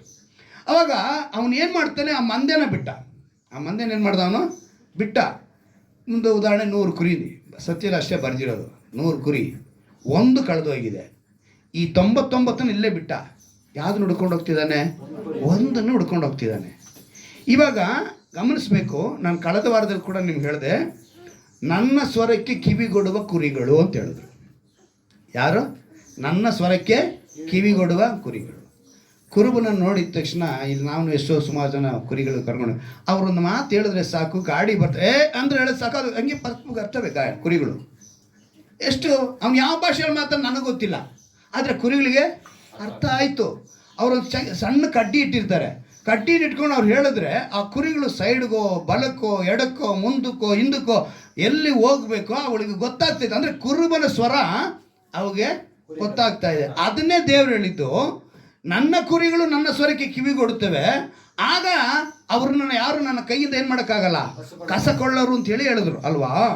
ಈಗ ಕುರಿ ಕಾಯುವ ಶಬ್ದ ನಾವು ಹೇಗೆ ಗೊತ್ತಾಯ್ತೋ ಹಾಗೆ ಕುರುಬನ ಮಾತನ್ನು ಅವು ಕೇಳ್ತಾ ಇದ್ವು. ಇವತ್ತು ನೀನು ನಾನು ಆ ಸ್ವರನ ಕೇಳಬೇಕು. ನಮ್ಮ ಕುರುಬನು ಯೆಹೋವನು. ಹಲ್ಲೆಲೂಯಾ. ಚೆನ್ನಾಗಿ ಗಮನಿಸಿ. ಇವತ್ತು ಒಂದು ವಿಷಯನ ನಿಮ್ಗೆ ನಾನು ತಿಳಿಸಿದ್ರೆ ಆ ವಿಷಯ ನಿಮ್ಗೆ ಸರಿಯಾಗಿ ನಾಟಲ್ಪಡಬೇಕು. ಇವತ್ತು ಉಪದೇಶ ಮಾಡೋರು, ಬೋಧನೆ ಮಾಡೋರು ಅದನ್ನು ಸರಿಯಾಗಿ ಹೇಳಿಲ್ಲ ಅಂತ ಹೇಳಿದ್ರೆ ಮಂದೆ ಚದುರಿಸಲ್ಪಡುತ್ತೆ. ಮಂದೆಗೆ ಬಂದಾಗ ಕುರುಬ ತನ್ನ ಕುರಿ ಮುಂದೆ ಮೇಯಿಸ್ತಿದ್ದಾಗ ಒಂದು ಕುರಿ ಮಾತ್ರ ಮಂದೆನ ಬಿಟ್ಟು ಹೋಯ್ತು, ದೂರ ಹೋಗ್ಬಿಡ್ತು. ಮಂದೆ ಗುಂಪೆನಲ್ಲಿದ್ದಾಗ ಸೇಫ್ ಆಗಿತ್ತು. ಆ ಕುರಿ ಏನಾಗಿತ್ತು? ಒಟ್ಟಾಗಿದ್ದಾಗ ಸೇಫ್ ಆಗಾಯ್ತು, ರಕ್ಷಣೆ ಇತ್ತು. ಅದಕ್ಕೆ ಯಾವಾಗ ತಪ್ಪಿಸ್ಕೊಂತೋ ಅದಕ್ಕೇನು ಹೊಟ್ಟೋಯ್ತು? ರಕ್ಷಣೆ ಅನ್ನೋದು ಹೊಟ್ಟೋಯ್ತು, ಒಂಟಿ ಆಗೋಯ್ತು, ಸಿಂಗಲ್ ಆಗೋಯ್ತು. ಅದಕ್ಕೆ ರಕ್ಷಣೆನೂ ಹೋಯ್ತು. ಪ್ರಾಣಾನ್ ಒತ್ತೆ ಇಟ್ಟು ಕಾಪಾಡಕ್ಕೆ ಹೋಗ್ತಾನೆ ಕುರುಬ. ಕುರುಬ ಏನು ಮಾಡ್ತಾನೆ? 99 ಬಿಟ್ಟ. ಇವಾಗ ತಪ್ಪಿಸ್ಕೊಂಡು ಹೋಗಿತ್ತು ಅಂತ ಹೇಳಿದ್ರೆ ಚೆನ್ನಾಗಿರೋ ಪ್ರದೇಶದಲ್ಲಿ ಕಾಣಿಸುತ್ತಾ? ಅದು ಇಲ್ಲ. ಯಾವುದೋ ಹಳ್ಳಕ್ಕೆ ಹೋಗಿದೆಯಾ, ಯಾವುದೋ ಹುಲಿ ಸುಮ್ಮ ಇರೋ ಜಾಗಕ್ಕೆ ಹೋಗ್ಬಿಟ್ಟಿದ್ಯಾ, ಎಲ್ಲಿ ಹೋಗಿದೆ ಈ ಕುರಿ ಅಂಥೇಳಿ ತನ್ನ ಪ್ರಾಣನ ಒತ್ತೆ ಇಟ್ಟೇನು ಮಾಡ್ತಾನೆ? ಆ ಕುರುಬ ಹುಡ್ಕೊಂಡು ಹೋಗ್ತಾನೆ. ನನ್ನ ಹಾಗೆ ದೇವರು ಹುಡ್ಕೊಂಡು ಬಂದಿದ್ದು. ಅಲ್ಲೆಲ್ಲೂಯ್ಯ. ತಪ್ಪಿ ಹೋಗಿದ್ವಿ, ನಾವು ಪಾಪದಲ್ಲಿ ಬಿದ್ದು ಹೋಗಿದ್ವಿ. ದೇವರು ತನ್ನ ಪ್ರಾಣನ ಕೊಟ್ಟು ನಮ್ಮನ್ನೇನು ಮಾಡಿದರೆ ಇವತ್ತು ಬಿಡಿಸ್ಕೊಂಡಿದ್ದಾರೆ. ಅಲ್ಲೆಲ್ಲೂಯ್ಯ. ಆ ಕುರುಬನು ಹೇಳಿದಂಥ ಮಾತು ಇವತ್ತಿನ ಕೀರ್ತನೆ 119ರಲ್ಲೇ ಭಕ್ತನಾದ ಕೀರ್ತನೆಗಾರರು ಏನಂತ ಹೇಳ್ತಾರೆ ಅನ್ನೋವಾಗ ಇವತ್ತಿನ ಆ ಅಂಶವನ್ನು ಸರಿಯಾಗಿ ಜ್ಞಾನ ಮಾಡೋಣ. 119ನೇ ಕೀರ್ತನೆಯಲ್ಲಿ 176ನೇ ವಾಕ್ಯ, ಕೊನೇ ವಾಕ್ಯ. ಯಾರು ಹೇಳ್ತಾ ಇರೋದು? ಕೀರ್ತನೆಗಾರನ ಹೇಳ್ತಿದ್ದಾನೆ, ನಾನು ತಪ್ಪಿ ಹೋದ ಕುರಿಯಂತೆ ಅಲಿಯುತ್ತಿದ್ದೇನೆ. ನೆಕ್ಸ್ಟು, ನಿನ್ನ ಸೇವಕನನ್ನು ಪರಾಂಬರಿಸೋ, ನಾನು ನಿನ್ನ ಆಜ್ಞೆಗಳನ್ನು ಮರೆಯುವುದಿಲ್ಲ. ಎಂಥ ಮಾತು ಅಂತ ಹೇಳಿದ್ರೆ, ಅವನು ಅಲಿಯುತ್ತಿದ್ದೇನೆ ಎಂದು ಒಬ್ಬ ವ್ಯಕ್ತಿ ಹೇಳಿದಂತೆ ಹೇಳ್ತಾ ಇದ್ದಾನೆ. ಕುರುಬನ ಮಂದೆನ ಕಾಪಾಡುವನಾಗಿದ್ದಾನೆ. ಕುರಿ ಮಂದೆಗಳೊಳಗೆ ಇರುವವರೆಗೂ ರಕ್ಷಣೆ ಇರುತ್ತೆ. ಅವು ತಪ್ಪಿಸಿಕೊಂಡಾಗ ರಕ್ಷಣೆಯನ್ನು ಕಳೆದುಕೊಳ್ಳುತ್ತೆ. ಅದು ಸಿಂಹ ಬರಲಿ, ಕರಡಿ ಬರಲಿ, ತೋಳ ಬರಲಿ, ಅವನೇನು ಮಾಡಬೇಕು? ಅದನ್ನು ಕಾಪಾಡಬೇಕು. ಅದನ್ನು ಕಾಪಾಡೋದಕ್ಕೋಸ್ಕರ ಆ ಉದ್ದೇಶ ಕುರುಬನಿಗೆ ಏನಿರುತ್ತೆ ಅಂದರೆ, ಏನಾರ ಮಾಡಿ ಅದನ್ನು ನಾನು ಬಿಡಿಸ್ಕೊಂಬರ್ಬೇಕು. ಯಾವಾಗ ಗೊತ್ತಿತ್ತು ಒಂದು ಗುರಿ ಏನು ಮಾಡುತ್ತೆ? ಹಸಿರನ್ನೇ ನೋಡ್ಕೊಂಡು ಹೋಗುತ್ತೆ. ಈ ಕುರಿ ಏನು ಮಾಡುತ್ತೆ ಗೊತ್ತಾ? ಇಲ್ಲಿ ಇಷ್ಟು ಮಂದೆನಲ್ಲೆಲ್ಲ ಮೇಯ್ತಾ ಇದ್ರು ಕೂಡ ಯಾವುದೋ ಒಂದು ಏನು ಮಾಡುತ್ತೆ? ಯಾವುದೋ ಒಂದು ಚೆನ್ನಾಗಿದೆಯಲ್ಲ ಹಸಿರೇ ಅದು ಕಾಣಿಸ್ತಾ ಇರೋದು ಒಣಗಿದ್ದಿಲ್ಲ, ಉಳ್ಕೊಂಡು ಹೋಗುತ್ತೆ. ಅದು ತಪ್ಪಿಸ್ಕೊಳ್ಳೋದಕ್ಕೆ ಸಾಧ್ಯನಾ? ಅದು ಬೆಟ್ಟದ ಮೇಲೆ, ಗುಡ್ಡದ ಮೇಲೆ ಎಲ್ಲ ನೋಡಿದ್ರು ಕೂಡ ಅಲ್ಲೂ ಹಸಿರ ಕಾಣಿಸ್ತಾ ಇದೆ ಅಂತ ಏನು ಮಾಡುತ್ತೆ? ಮಂದೆನ ಬಿಟ್ಟು ಹೊಟ್ಟೋಗುತ್ತೆ. ಈಗ ಹೊಟ್ಟೋಗಿರುವಂತೆ ಇವತ್ತು ಅನೇಕ ವಿಶ್ವಾಸಿಗಳಾಗೇ ಇದ್ದಾರೆ. ದೇವರ ವಾಕ್ಯದಲ್ಲೇ ಇದ್ದಾರೆ, ಆದರೆ ಅಲ್ಲಿಂದ ತಪ್ಪಿಸ್ಕೊಂಡು ಹೋಗ್ತಾರೆ. ಏನು ಮಾಡ್ತಾರೆ? ವಾಕ್ಯದಲ್ಲೇ ನೆಲೆಗಳಿರ್ತಾರೆ, ವಾಕ್ಯದಲ್ಲೇ ಬದುಕ್ತೀನಿ ಅಂತಾರೆ, ಆದರೆ ಇವತ್ತೇನು ಮಾಡ್ತಾರೆ? ಆರಾಧನೆ ತಪ್ಪಿಸ್ಕೊಂಡ್ಬಿಡ್ತಾರೆ. ನೀವು ಯಾವಾಗ ಆರಾಧನೆಗೆ ತಪ್ಪಿಸ್ಕೊಳ್ತೀರೋ ನಿಮಗೆ ಚೆನ್ನಾಗಿ ಗೊತ್ತಿದೆ, ವಾಕ್ಯ ಅನ್ನೋದು ಗೊತ್ತಿದೆ, ಆರಾಧನೆ ಅನ್ನೋದು ಗೊತ್ತಿದೆ. ಅಂದರೆ ಕುರುಬನ ಸ್ವರಾನ ಗೊತ್ತಿದ್ದು ಮಂದೇನು ಬಿಟ್ಟೇನು ಮಾಡ್ತದೋ ಹಾಗೆ ವಿಶ್ವಾಸಿಗಳು ಇವತ್ತು ಮಾಡೋದು.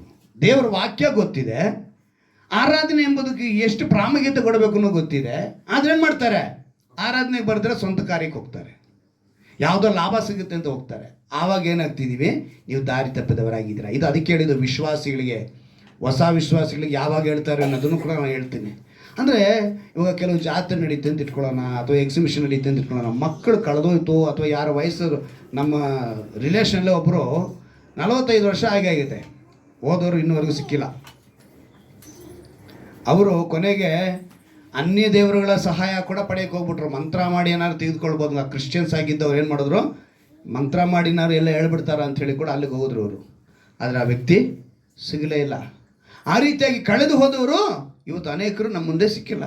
ನೀವು ಯಾವಾಗ ಒಂಟಿ ಆಗ್ತೀಯೋ ಮೊದಲನೇದಾಗಿ ಭಯ ಆವರಿಸ್ಕೊಳ್ಳುತ್ತೆ, ಒಂಟಿತನ ಆವರಿಸ್ಕೊಳ್ಳುತ್ತೆ, ನಿರಾಶೆ ಆವರಿಸ್ಕೊಳ್ಳುತ್ತೆ, ವೈರಾಗ್ಯ, ಚಿಂತೆ, ಜಿಗುಪ್ಸೆ ಇವೆಲ್ಲ ನಿಮ್ಮನ್ನು ಸುತ್ತಿಕೊಳ್ಳುತ್ತೆ. ಈ ರೀತಿ ತಪ್ಪಿಸಿಕೊಂಡವರು ತುಂಬ ಜನ ದುಃಖಕ್ಕೆ ಒಳಗಾಗಿದ್ದಾರೆ ಹೊರತು ನಿರೀಕ್ಷೆಯಲ್ಲಿ. ಅಂದರೆ ಮಕ್ಕಳಾಗಿರುವಾಗಲಾಗಲಿ, ಮಧ್ಯಸ್ಥರಾಗಲಿ, ವೃದ್ಧರಾಗಲಿ, ಅವ್ರ ಕತ್ತಲಲ್ಲಿ ಸಿಲುಕೊಂಡಂಗೆ. ಆ ಗುಂಪಿಂದ ಅವರು ಸಪ್ರೇಟಾಗಿ ಹೋದರೆ ಅಂದರೆ ಇವತ್ತು ಗುರಿ ಇಲ್ಲದ ಬದುಕು ನಮಗೆ ವಿಶ್ವಾಸಿಗಳಿಗೆ ಏನಾಗಿದೆ? ಗುರಿ ಇಲ್ಲದ ಬದುಕು. ಕೆಲವು ಸಲ ನಾವು ಹೇಳ್ತೀವಿ, ಶತ್ರುಗೆ ಸಹ ಈ ಕಷ್ಟ ಬರಬಾರ್ದು ಅಂತ ಹೇಳ್ತೀವಿ. ಏನಂತ ಹೇಳ್ತೀವಿ? ನಮ್ಮ ಶತ್ರು ಕೂಡ ಈ ಕಷ್ಟ ಬರಬಾರ್ದು ಅಂತ ಹೇಳ್ತೀವಿ. ಆದರೆ ನಾವೇನು ಮಾಡ್ತೀವಿ? ಅದಕ್ಕೆ ಇನ್ನೊಂದ್ಸಲ ಈ ವಾಕ್ಯವನ್ನು ಓದಿ, ನಾನು ತಪ್ಪಿ ಹೋದಂತ ಕುರಿಯಂತೆ ಅಲಿಯುತ್ತಿದ್ದೇನೆ. ಈ ಸ್ಥಿತಿ ಮುಖ್ಯವಾಗಿ ವಿಶ್ವಾಸಿಗಳಿಗೆ ಇದನ್ನು ಬರಲೇಬಾರ್ದು. ವಿಶ್ವಾಸಿಗಳಾಗಿ ಕರೆಯಲ್ಪಡೋರು, ದೇವರ ಮಕ್ಕಳನ್ನೋರಿಗೆ ಈ ಸ್ಥಿತಿ ಬರಲೇಬಾರ್ದು. ಈ ಸ್ಥಿತಿ ಬಂತು ಅಂದರೆ ನಾವು ತುಂಬ ಕಷ್ಟಪಡ್ತೀವಿ. ಒಂದು ವೇಳೆ ಇಂಥ ಪರಿಸ್ಥಿತಿಗೆ ಸಿಗ್ಲಿಕ್ಕಿದ್ರೆ ಸೈತಾನನ ಬಲೆಗೆ ನಾವು ಬಿದ್ದಂಗೆ. ಅವನ ಕೆಲಸ ಏನು ಗೊತ್ತಾ? ಸೈತಾನನು ಗರ್ಜಿಸುವ ಸಿಂಹೋಪದಿಯಲ್ಲಿ ಯಾರನ್ನ ನುಂಗಲಿ ಎಂದು ಹುಡುಕ್ತಾ ಇರ್ತಾನೆ. ಅವನೇನು ಮಾಡ್ತಿರ್ತಾನೆ? ಹುಡುಕ್ತಾ ಇರ್ತಾನೆ. 1 ಪೇತ್ರ 5:8 ಈ ವಾಕ್ಯನ ನೀವು ಗಮನಿಸ್ಬೋದು. ಅಂದರೆ ನೀವು ಸಿಗ್ಗಿಕೊಳ್ಳಬಾರದು ಅಂದರೆ ದೇವರ ಸನ್ನಿಧಿಯಲ್ಲೇ ಇರಬೇಕು, ದೇವರ ನೆರಳಿನಲ್ಲಿ ಇರಬೇಕು, ಆತನ ಚಿತ್ತದಲ್ಲಿರಬೇಕು, ಆತನ ಅಂಗೈಯಲ್ಲಿ ನೀವು ಇರಬೇಕು. ಒಂದು ವೇಳೆ ನೀವೇನಾದರೂ ತಂದೆನ ಬಿಟ್ಟು ಹೋದರೆ ನಿಮ್ಮ ಬದುಕು, ಈಗ ಸಮುದ್ರದಲ್ಲಿ ಕೆಲವರು ಕಳೆದೋಗ್ತಾರೆ. ಸಮುದ್ರದಲ್ಲಿ ಕಳೆದೋಗೋದಂದ್ರೆ ಏನು? ಅವ್ರಿಗೆ ನೆಟ್ವರ್ಕ್ ಸಿಕ್ಕಿಲ್ಲ ಅಂದರೆ ಸಮುದ್ರಕ್ಕೆ ಗೊತ್ತಾಗುತ್ತಾ ಯಾವ ಕಡೆ ಹೋಗ್ಬೇಕು ಅನ್ನೋದು? ಯಾವುದೋ ಊರಾದರೆ ಏನಾದ್ರು ಯಾರನ್ನೊಬ್ಬರು ಕೇಳ್ಯಾರು ಬರ್ಬೋದು ಅಲ್ವಾ? ಆದರೆ ಸಮುದ್ರ ಮಾರ್ಗದಲ್ಲಿ ಅದಕ್ಕೆ ದೇವರು ಯಾರನ್ನ ಆರಿಸ್ಕೊಂಡ್ರು ಗೊತ್ತಾ? ತನ್ನ ಶಿಷ್ಯರನ್ನಾಗಿ ಸಮುದ್ರದಲ್ಲಿ ಮೀನು ಹಿಡಿಯುವಂಥ ಬೆಸ್ತರನ್ನ. ಏನಕ್ಕೆ ಮೀನುಗಾರನ ಹಿಡ್ಕೊಂಡ್ರು ಅಂದರೆ ಅವ್ರು ಅಂಥ ಸ್ಥಳದಲ್ಲೇ ಅವ್ರು ಮೀನು ಹಿಡ್ಕೊಂಬಂದು ಹೇಗೆ ತಮ್ಮ ಪ್ರಾಣನ ಒತ್ತೆ ಇಟ್ಟು ಕಾಪಾಡಿದ್ರು ಆ ರೀತಿಯಾಗಿ ನಾನು ಈ ಮನುಷ್ಯರನ್ನ ಹಿಡಿಯುವಂಥ ಇವ್ರನ್ನ ಮಾಡಿದ್ರೆ ಇವ್ರು ನಾಳೆ ಇವ್ರಿಗೋಸ್ಕರ ಇವರು ಜೈಲಶಾಲಿಗಳಾಗಿರ್ತಾರೆ ಅಂತೇಳಿ. ಇವತ್ತು ನೀನು ಅದನ್ನು ತಿಳ್ಕೊಳ್ಬೇಕು. ನಾವು ಸರಿಯಾಗಿ ದೇವರ ವಾಕ್ಯದಲ್ಲಿ ನೆಲೆಗೊಳ್ಳಿರ್ಬೇಕು. ಇಂಥ ಸ್ಥಿತಿ ನಮಗೆ ಬಂತು ಅಂದರೆ ಕಣ್ಣೀನು ನಿರಾಶೆ ತಂದೊಟ್ಟು ಬಿಡ್ತವೆ. ನಾವು ಎಚ್ಚರಿಕೆ ಆಗಿರಬೇಕು. ಕೀರ್ತನೆಗಳು 119, 120ರಲ್ಲಿ ನಾವು ನೋಡೋ ಪ್ರಕಾರ ಅಲ್ಲಿ ಒಂದು ಮಾತನ್ನು ನೆನಪಿನಲ್ಲಿ ಇಟ್ಕೊಳ್ಬೇಕು. ನಿನ್ನ ಸೇವಕನನ್ನು ಪರಾಂಬರಿಸು ಅಂತ ಹೇಳಲ್ಪಟ್ಟಿದೆ. ಏನಂತ ಬರೆಯಲ್ಪಟ್ಟಿದೆ? ನಿನ್ನ ಸೇವಕನನ್ನು ಪರಾಂಬರಿಸು, ನಾನು ನಿನ್ನ ಆಜ್ಞೆಗಳನ್ನು ಮರೆಯುವುದಿಲ್ಲ. ಈಗ ನಿಮ್ಗೆ ಅರ್ಥ ಆಗೋ ರೀತಿ ನಾನು ಹೇಳ್ತೀನಿ. ಆ ಪರಾಂಬರಿಸೋ ಅನ್ನೋ ಪದನ ತುಂಬ ಸ್ಥಳದಲ್ಲಿ ಬೇರೆ ಥರ ಬರ್ಸಿದ್ದಾರೆ. ಹೇಗೆ ಬರ್ಸಿದ್ದಾರೆ ಅಂತ ಹೇಳ್ತೀನಿ, ತಿಳ್ಕೊಳ್ಳಿ. KJV ಬೈಬಲ್ನಲ್ಲಿ, ಕನ್ನಡ ಬೈಬಲ್ ನೋಡಿದ್ರೆ ನಿನ್ನ ಸೇವಕನನ್ನು ಹುಡುಕು ಅಂತ ಬರೆಯಲ್ಪಟ್ಟಿದೆ. ಏನಂತ ಬರೆಯಲ್ಪಟ್ಟಿದೆ? ನಿನ್ನ ಸೇವಕನನ್ನು ಹುಡುಕು. ಇಲ್ಲಿ ಬರೆಯಲ್ಪಟ್ಟಿರೋದು ನಿನ್ನ ಸೇವಕನನ್ನು ಪರಾಂಬರಿಸು ಅಂತೇಳಿ. ಆದರೆ KJV ಕನ್ನಡ ಬೈಬಲ್ನಲ್ಲಿ ನಿನ್ನ ಸೇವಕನನ್ನು ಹುಡುಕು ಅಂತ ಬರೆಯಲ್ಪಟ್ಟಿದೆ. ತೆಲುಗುನಲ್ಲಿ వెదకి పట్టుకೋ. ಏನಂತೆ? వెదకి ಪಟ್ಟುಕೋ. ಹಿಂದಿನಲ್ಲಿ ಕೂಡ ಅದನ್ನು ನಾನು ಎಲ್ಲ ಬೈಬಲ್ ಟ್ರಾನ್ಸ್ಲೇಷನ್ ನೋಡ್ತಿರ್ತೀನಿ. ಏನಕ್ಕಂದರೆ ಏನು ಪದಗಳು ಏನು ಚೇಂಜ್ ಆಗುತ್ತೆ ಅಂದರೆ ಅಲ್ಲಿ ಏನಂತ ಬರೆದಿದೆ? ಅಪ್ನೆ ದಾಸ್ಕೋ ಢೂಂಡ್ಲೋ. ಏನಂತೆ? ಅಪ್ನೆ ದಾಸ್ಕೋ ಢೂಂಡ್ಲೋ, ಹುಡುಕು. ಆಗ ಇಂಗ್ಲೀಷ್ನಲ್ಲಿ ಕೂಡ ಏನಂತ ಇದೆ ಬರೆಯಲ್ಪಟ್ಟಿದೆ? ದೇವರು ಒಳ್ಳೆ ವಾಕ್ಯಗಳನ್ನ ನಮಗೆ ಅದೊಂಥರ ನಾವು ಸರಿಯಾಗಿ ಅರ್ಥ ಮಾಡ್ಕೊಂಡ್ರೆ ಮಾತ್ರನೇ ಅದು ಆಶೀರ್ವಾದವನ್ನು ಪಡೆದುಕೊಳ್ಳೋದಕ್ಕೆ ಸಾಧ್ಯ. ಅಂದರೆ ಸೀಕ್ ದೈ ಸರ್ವೆಂಟ್ ಇಂಗ್ಲೀಷ್ನಲ್ಲಿ. ಪ್ರತಿಯೊಂದು ಭಾಷೆಯಲ್ಲೂ ಹುಡುಕು ಅಂತ ಬರೆಯಲ್ಪಟ್ಟಿದೆ. ನಮ್ಮ ಸತ್ಯವೇದದಲ್ಲಿ ಇಲ್ಲಿ ಪರಾಂಬರಿಸು ಅಂತ ಬರೆಯಲ್ಪಟ್ಟಿದೆ. ಏನಂತ ಬರೆಯಲ್ಪಟ್ಟಿದೆ?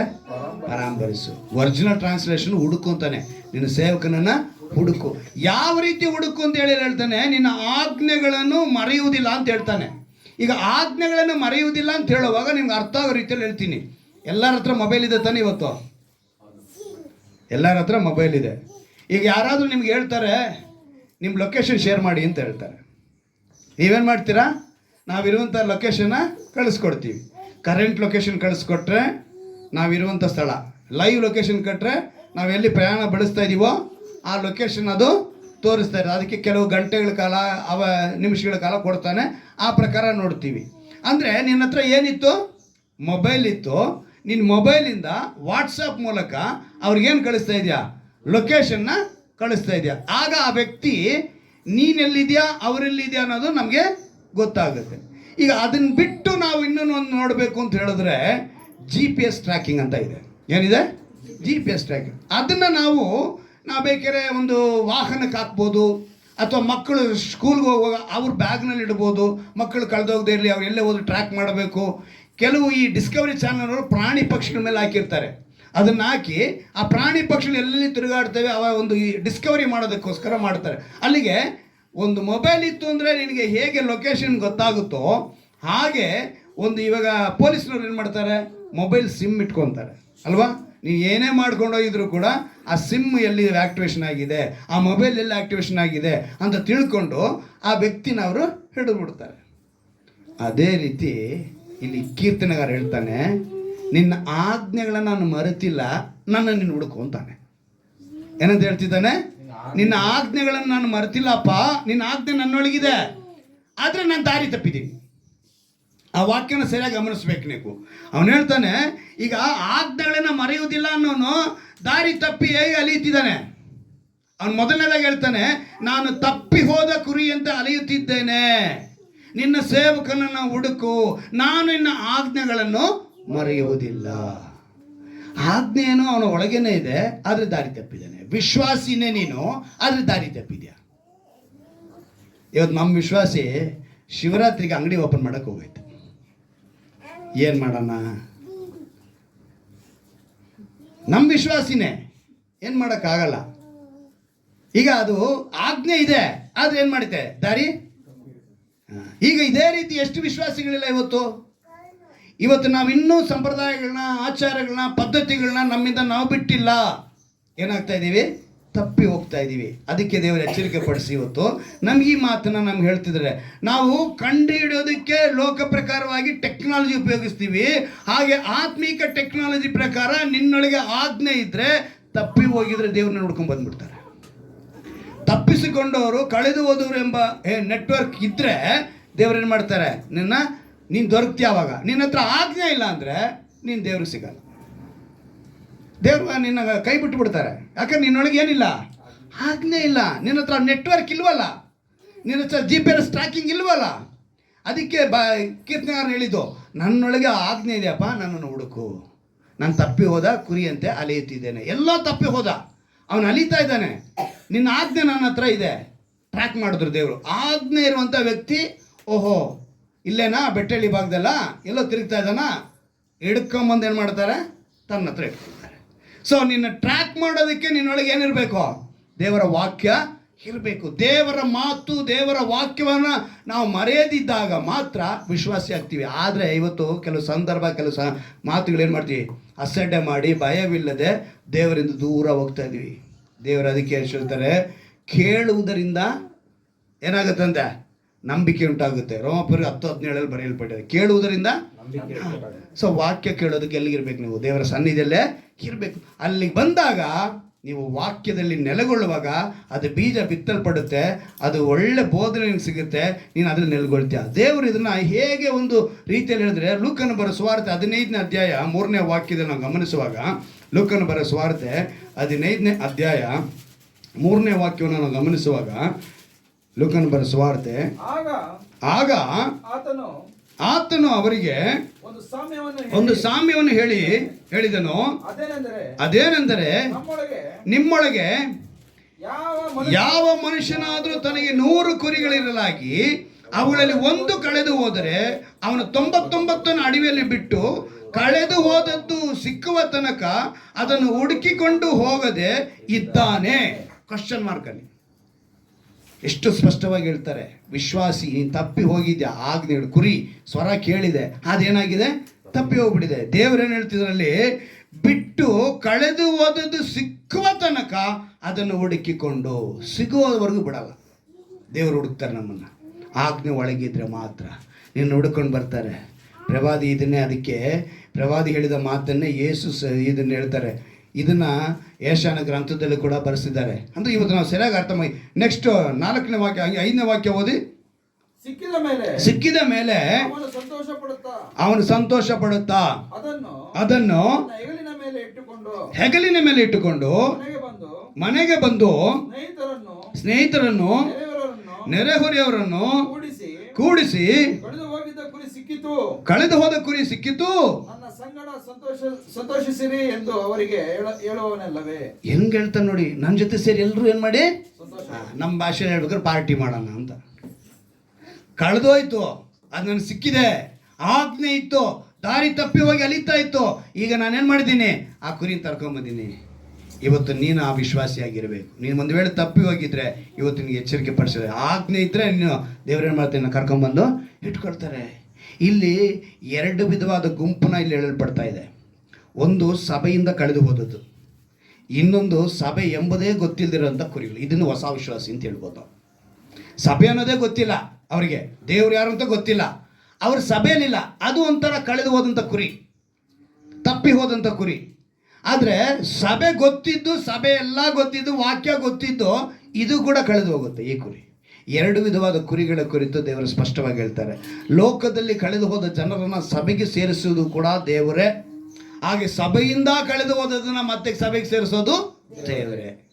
2 ಕೆಲಸನೂ ದೇವರೇ ಮಾಡ್ತಾರೆ. ಅಂದರೆ ದೇವರ ಆಜ್ಞೆ, ಅಂದರೆ ದೇವರ ಮಾತು ನಿನ್ನಲ್ಲಿ ಇರಬೇಕು. ನೀನು ಅದರಿಂದ ತಪ್ಪಿ ಹೋದರೆ ಲೊಕೇಶನ್ ನಿನ್ನ ಹತ್ರ ಇಲ್ಲ, ನಿನ್ನ ಹತ್ರ ನೆಟ್ವರ್ಕು ಇಲ್ಲ, ದೇವರು ಹುಡುಕಕ್ಕೆ ಸಾಧ್ಯ ಆಗಲ್ಲ. ಆದರೆ ಇಲ್ಲಿ ಭಕ್ತನ ಹೇಳಿದ್ದೇನು ಗೊತ್ತಾ?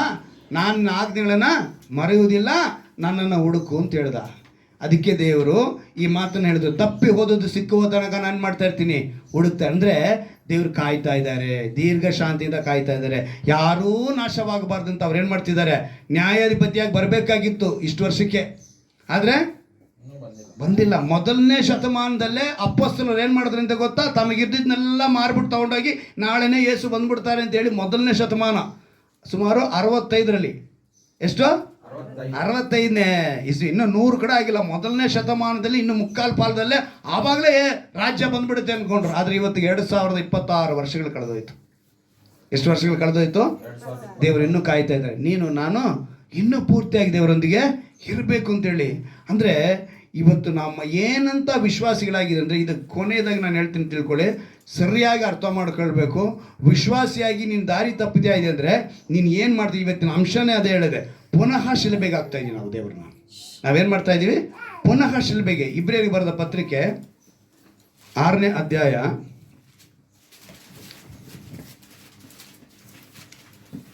4ನೇ ವಾಕ್ಯ ಓದ್ತೀನಿ, ಗಮನ ಇಟ್ಟು ಎಲ್ಲ ಕೇಳಿ. ಇಬ್ರಿಯರಿಗೆ ಬರೆದ ಪತ್ರಿಕೆ 4ನೇ ಅಧ್ಯಾಯ 6ನೇ ಅಧ್ಯಾಯ 4ನೇ ವಾಕ್ಯದ ಓದ್ತೀನಿ ಕೇಳಿ. ಒಂದು ಸಾರಿ ಜ್ಞಾನ ಪ್ರಕಾಶದಲ್ಲಿ ಸೇರಿ ಪರಲೋಕದಿಂದಾದ ದಾನದ ಅನುಭವವನ್ನು ಹೊಂದಿ. ಈಗ ನಿಮಗೆ ಹೇಳ್ತಾ ಇರೋದು ವಿಶ್ವಾಸಿಗಳಿಗೆ ದೇವರು ಹೇಳ್ತಿದ್ದಾರೆ, ಒಂದು ಸಾರಿ ಜ್ಞಾನ ಪ್ರಕಾಶದಲ್ಲಿ ಸೇರಿ ಪರಲೋಕದಿಂದ ಆದ ದಾನದ ಅನುಭವನ ಹೊಂದಿ. ಅಂದರೆ ನಾವೆಲ್ಲರೂ ರಕ್ಷಣೆಯ ಆನಂದವನ್ನು ಹೊಂದ್ಕೊಂಡಿದ್ದೀವಿ. ನೆಕ್ಸ್ಟ್ ಹೇಳ್ತಾರೆ, ಪವಿತ್ರಾತ್ಮ ವರದಲ್ಲಿ ಪಾಲುಗಾರರಾಗಿ. ನೆಕ್ಸ್ಟ್ ನಾವು ದೀಕ್ಷಾಸ್ನಾನ ಪಡೆದುಕೊಳ್ತೀವಿ, ಕರ್ತನ ಮೇಜನ್ನು ಆಚರಿಸ್ತೀವಿ, ಶರೀರವನ್ನು ರಕ್ತವನ್ನು. ಈಗ ಪವಿತ್ರಾತ್ಮ ವರದಲ್ಲೂ ಪಾಲುಗಾರರಾಗಾಯಿತು. ದೇವರ ವಾಕ್ಯದ ಶ್ರೇಷ್ಠತೆಯನ್ನು, ಮುಂದಣ ಯುಗದ ಮಹತ್ವವನ್ನು ಅನುಭವಿಸಿದವರು. ಅಂದರೆ ಇದನ್ನೆಲ್ಲ ನೀವು ಅನುಭವಿಸಿದ್ದೀರಾ. ಯಾವುದಾದ್ರು ಅನುಭವಿಸಿದ್ದೀರಾ? ರಕ್ಷಣೆ ಆನಂದವನ್ನು ಅನುಭವಿಸಿದ್ದೀರಾ, ಪವಿತ್ರಾತ್ಮ ವರವನ್ನು ಅನುಭವಿಸಿದ್ದೀರಾ. ಇದನ್ನು ಅನುಭವಿಸಿ ನಾವು ಕರ್ತನ ಮೇಜನ್ನು ಆಚರಿಸ್ತೀವಿ, ಶರೀರವನ್ನು ರಕ್ತವನ್ನು ಭುಜಿಸಿ ಆ ಮೇಜನ್ನು ಆಚರಿಸ್ತೀವಿ. ಈಗ ನಾವು ಅವ್ರು ಹೇಳ್ತಾರೆ, ಅನುಭವಿಸಿದವರು ಭ್ರಷ್ಟರಾದರೆ. ಯಾರಾಗಿದ್ದೀವಿ ನಾವು? ಅನುಭವಿಸಿದ್ದು ಗೊತ್ತಿದ್ದು ಭ್ರಷ್ಟರಾದರೆ. ಅಂದರೆ ತಪ್ಪು ಮಾಡ್ತಾ ಇದ್ದೀವಿ, ಅಪರಾಧ ಮಾಡ್ತಾ ಇದ್ದೀವಿ, ಪಾಪ ಮಾಡ್ತಾ ಇದ್ದೀವಿ. ಈಗ ನಾವು ಭ್ರಷ್ಟರಾದರೆ ಅವ್ರು ಹೇಳ್ತಾರೆ, ಅವರಲ್ಲಿ ತಿರುಗಿ ಮಾನಸಾಂತರವನ್ನು ಹುಟ್ಟಿಸುವುದು ಅಸಾಧ್ಯ. ಯೇಸುವಿನ ಕಡೆಗೆ ಬರೋದು ಮತಾಂತರ ಅಂತ ಪ್ರಪಂಚ ಹೇಳ್ತಾ ಇದೆ. ಏನಂತ ಹೇಳ್ತಿದೆ? ಮತಾಂತರ ಅಂತ. ಆದರೆ ಮತಾಂತರವಲ್ಲ, ಅದು ಮಾನಸಾಂತರ. ಬದಲಾಗಬೇಕು, ನಮ್ಮ ಮನಸ್ಸು ಬದಲಾಗಬೇಕು. ಮನಸ್ಸು ಬದಲಾದ ಮೇಲೆ ಆಚಾರಗಳು, ಪದ್ಧತಿಗಳು, ಸಂಪ್ರದಾಯಗಳು ಯಾವಾಗ ಹೇಗೆ ಬಿಡಬೇಕು ಅನ್ನೋದು ಗೊತ್ತಾಗುತ್ತೆ. ಆದರೆ ನಾವೇನು ಮಾಡಬೇಕು? ಮೊದಲನೇದಾಗಿ ಮಾನಸಾಂತರ ಪಡಬೇಕು. ಶಿಲುಬೆಯನ್ನು ನೋಡಿದ್ವಿ, ಶಿಲುಬೆ ವಿಷಯ ಕೇಳಿದ್ವಿ, ಮಾನಸಾಂತರ ಹೊಂದಿ ಬಂದಿದ್ದಾಯಿತು. ಬಂದ ಮೇಲೆ ರಕ್ಷಣೆ ಪಡೆದಿದ್ದಾಯಿತು, ದೀಕ್ಷಾಸನ ಪಡೆದಿದ್ದಾಯಿತು, ಕರ್ತನ ಮೇಜನ ಆಚರಿಸಿದಾಯಿತು. ಆದರೆ ಮತ್ತೆ ನಾವು ಪಾಪವನ್ನು ಮಾಡಿದಾಗ ಆ ಶಿಲುಬೆಯಲ್ಲಿ ನೋಡಿದಂಥ ನಾವು ಮತ್ತೆ ಯೇಸುವನ್ನು ಶಿಲುಬೆಗೆ ಆಗ್ತಾ ಇದೀವಿ ಅಂತ ಆ ಮಾತನಲ್ಲಿ ಬರೆಸ್ತಾರೆ ನೋಡಿ. ಯಾಕೆಂದರೆ ಅವರು ತಮ್ಮ ಪಾಲಿಗೆ ದೇವರ ಮಗನನ್ನು ಪುನಃ ಶಿಲುಬೆಗೆ ಹಾಕುವವರು. ನೀವು ಯಾವಾಗ ಪಾಪಗಳನ್ನು ಏನು ಭಯ ಬೀಳ್ದಿರ ಮಾಡ್ತಿರೋ, ತಪ್ಪುಗಳನ್ನ ಭಯ ಇಲ್ದಿರ ಮಾಡ್ತಿರೋ, ಮತ್ತೆ ನೀವು ಯಾರನ್ನ ಏನು ಮಾಡ್ತಿದ್ದೀರಾ? ಶಿಲುಬೆಗೆ ಅವ್ರನ್ನ ಹಾಕಿಸ್ತಾ ಇದ್ದೀರಾ. ವಿಶ್ವಾಸಿಗಳು ಅಂಥ ಸ್ಥಿತಿಗೆ ಹೋಗಬಾರ್ದು. ನಾವು ಯಾರೂ ದೇವರನ್ನು ಮತ್ತೆ ಶಿಲುಬೆಗೆ ಹಾಕಬಾರದು. ಮೊದಲನೇ ಸಲ ನಾವು ಪರಲೋಕ ಸೇರಿಸುತ್ತೆ, ಎರಡನೇದು ನರಕದ ಕಡೆಗೆ ಸೇರಿಸ್ಬಿಡುತ್ತೆ. ನಾವು ಎಚ್ಚರಿಕೆಯಾಗಿರಬೇಕು. ಅನುಭವ ಹೊಂದಿದ್ದೀವಿ, ಜೀವಿಸುವವರು ನಾವು ಇನ್ನು ಮುಂದೆ ನಮಗಾಗಿ ಜೀವಿಸುತ್ತೆ. ಸತ್ತು ಎದ್ದು ಬಂದ ಆತನಿಗಾಗಿ ಜೀವಿಸಬೇಕು ಅಂತ 1 ಕೊರಿಂಥ 5:15 ಹೇಳಲ್ಪಟ್ಟಿದೆ.